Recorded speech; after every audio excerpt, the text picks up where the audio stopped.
People always ask me, if I hiked the Appalachian Trail again, would I change anything about my thru hike? Well, yeah, of course I would. I learned so much the first time around. There are definitely some things I would do differently if I did it again. By the way, guys, I'm sorry, I have to wear my sunglasses in this video. It's so sunny out here, which is a beautiful thing about living in Colorado, but I cannot take my sunglasses off right now because there's snow on the ground. The sun is out, there's not a cloud in the sky.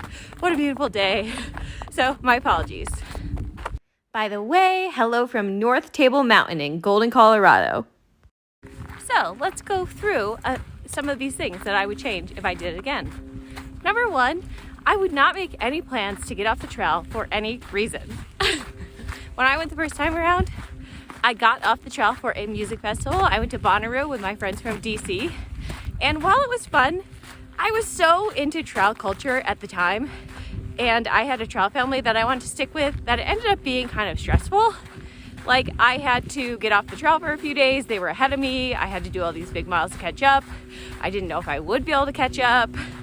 It was just kind of a pain. And ultimately, I loved the trail and the trail culture so much, and you only have a limited time to be involved in that I kind of regretted getting off. So moving forward, if I did it again, I would not make any plans to get off the trail. If anyone wanted me to do anything during that 6-month period when I was going to hike the AT, I would say, I'm sorry, I can't do it. It's not going to happen. I'm going to be thru hiking. Number two, I would start a couple weeks later. I don't like the cold. I'm not very good with the cold. I get cold and I stay cold and I get miserable. I started March 20th and it was freaking freezing for the first month that I was out there.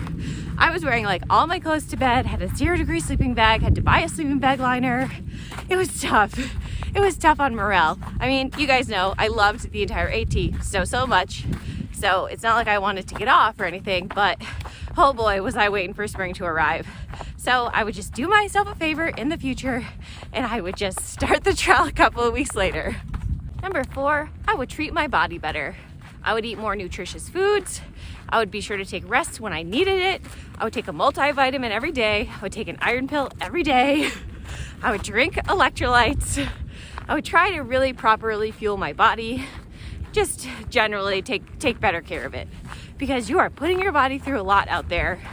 I ended up with anemia. I was totally exhausted by the end of the trail, and I feel like I could have done much better as opposed to living on junk food for 6 months of my life.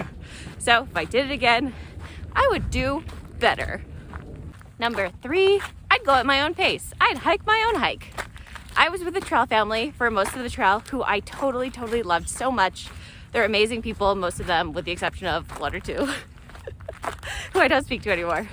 But anyway, I feel like we were always fighting over pace and how many miles we want to do and how soon we want to finish. And it was really stressful. We did a lot of arguing. I ended up having to go faster than I wanted to go. So next time around, I wouldn't do that. I'd hike my own hike and I'd go at my own pace.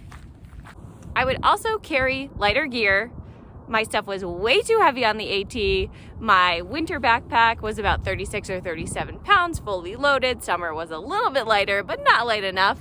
I've since switched out a lot of my gear. My base weight is a lot lighter. I don't know exactly what it is, but I can tell you it's a lot lighter than it was on the AT. And yeah, I would just make my life a lot easier by carrying lighter gear.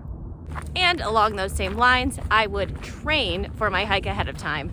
I would hike with a full pack and just prepare myself physically so that I wasn't so sore and so tired at the beginning of the trail and I could enjoy it more. And finally, I would save up more money in advance. I was really stressed for money when I was done. I had to find myself a job while dealing with post-trail depression. It was just really stressful all around, and I think that I could have saved myself a lot of that stress by saving up more money in advance. So that's what I would do. Next time around, I would make sure that I had 6 months of worth of expenses for once I finished the trail, in addition to the expenses that I saved up for my on-trail expenses. So there you have it, the things that I would do differently next time around if I hiked the AT again. If you've hiked the AT, I would love to hear what you would do differently next time around.